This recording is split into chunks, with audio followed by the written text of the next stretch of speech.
Hello students, आज की कक्षा के अंदर आपका स्वागत है।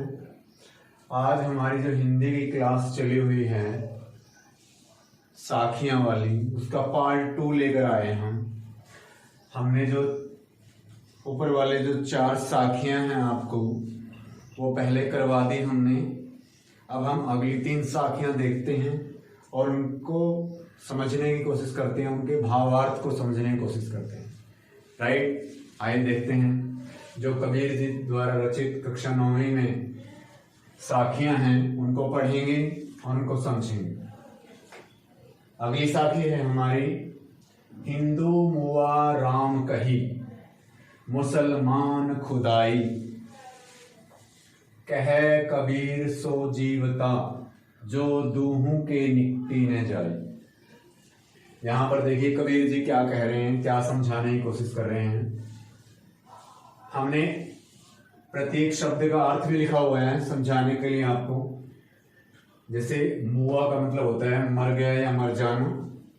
जैसे हिंदू मुआ राम कही, जैसे हिंदू अगर जो धर्म के अंदर मनुष्य ने बांटा हुआ है समाज को, यानी कि भगवान ने किसी को धर्म के अंदर नहीं बांटा, किसी को किसी संप्रदाय के अंदर नहीं बांटा। इनको बांटने वाला कौन है? मनुष्य है। तो भेदभाव कौन पैदा करता है? मनुष्य पैदा करता है। भगवान किसी के अंदर कोई भेदभाव नहीं करता। किसी हिंदू या मुसलमान को ये नहीं कहता कि आप हिंदू हो, आप मुसलमान हो, या कोई उसने अलग से जाति बनाकर भेजी है।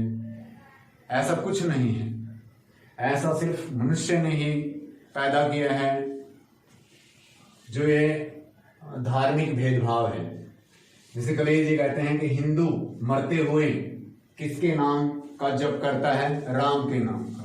जैसे हिंदू हर समय क्या नाम जपता रहता है? राम राम। और जैसे मुसलमान किसका जाप करता है? खुदा, अल्लाह, जिसे जपता रहता है। जब मरता है हिंदू तो क्या नाम लेता है?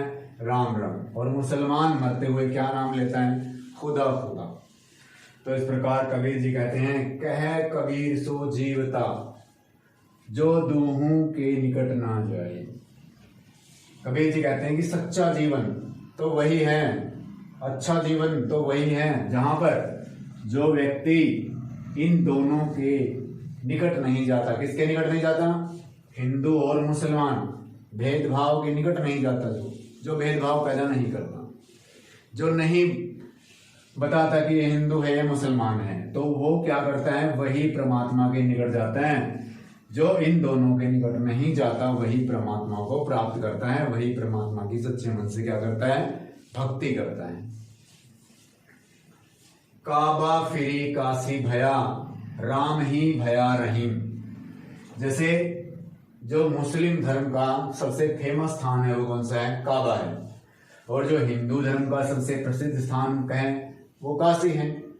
तो कहते हैं, कबीर जी कहते हैं कि काबा फिरी, या तो आप काबा में फिरो, काबा जाओ भगवान को प्राप्त करने के लिए, या फिर काशी की यात्रा करो, या फिर काशी जाओ। जो हिंदू लोग हैं वो कहाँ जाते हैं? काशी जाते हैं। जो मुसलमान हैं वो कहाँ जाते हैं? काबा में जाते हैं।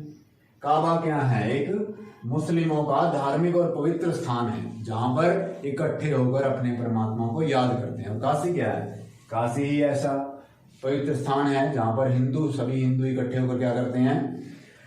भगवान का नाम लेते हैं। लेकिन कबीर जी क्या कहते हैं कि चाहे आप काबा में जाओ, चाहे आप काशी में जाओ, राम ही भया रहीम। चाहे आप राम का नाम भजो या आप रहीम का नाम भजो। यानी कि हिंदू किसके नाम को प्राथमिकता देता है? राम के नाम। और मुसलमान रहीम कहता है उसे। हिंदू राम कहता है और मुसलमान उसे रहीम कहता है।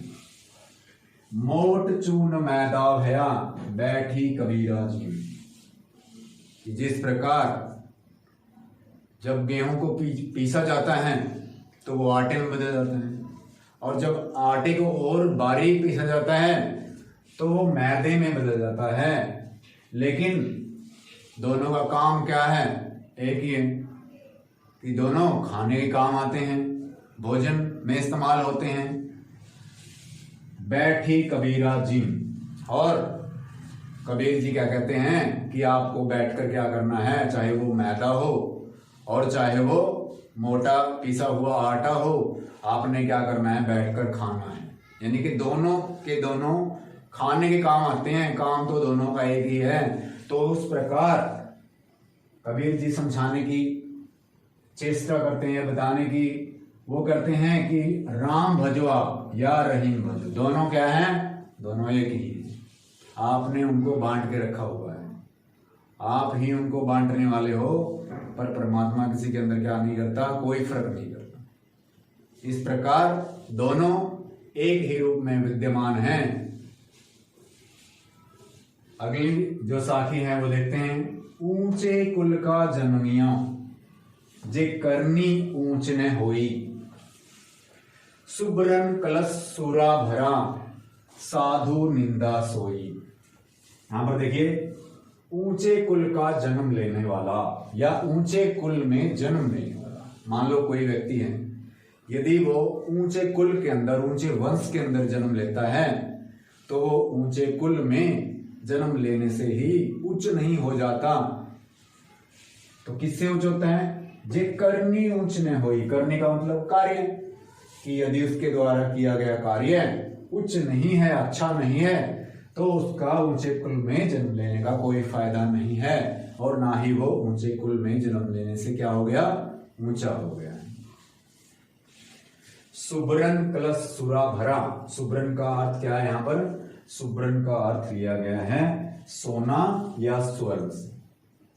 तो कहते हैं कि जो सुब्रन सोने का कलश है, उसमें सुरा भरा, सुरा का मतलब शराब भरी हुई है। यदि कलश चाहे सोने का भी हो, यदि उसके अंदर शराब भरी गई हो, तो साधु निंदा सोई। जो साधु व्यक्ति है, जो सज्जन व्यक्ति है, जो अच्छे लोग हैं, हमेशा उसकी क्या करते हैं, निंदा करते हैं।